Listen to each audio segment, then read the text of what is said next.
Wanna know how to remove members from your WhatsApp group? I'll teach you how to do it today. Welcome back to Tutorials Point. Before starting, you can subscribe to our channel for more videos and updates. I am already logged in. Make sure you are as well. Now tap on the group that you want to remove a member from. Tap on the group name on the top where you can see tap here for more info. Scroll down. Tap on the member that you want to remove.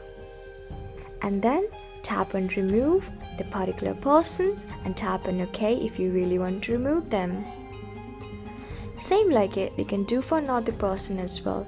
Tap on them, tap on their profile and tap on remove this particular person. If you're OK, tap on OK.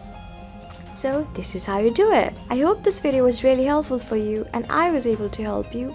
I am going to see you on the next video. Till then, keep calm, stay safe, and goodbye.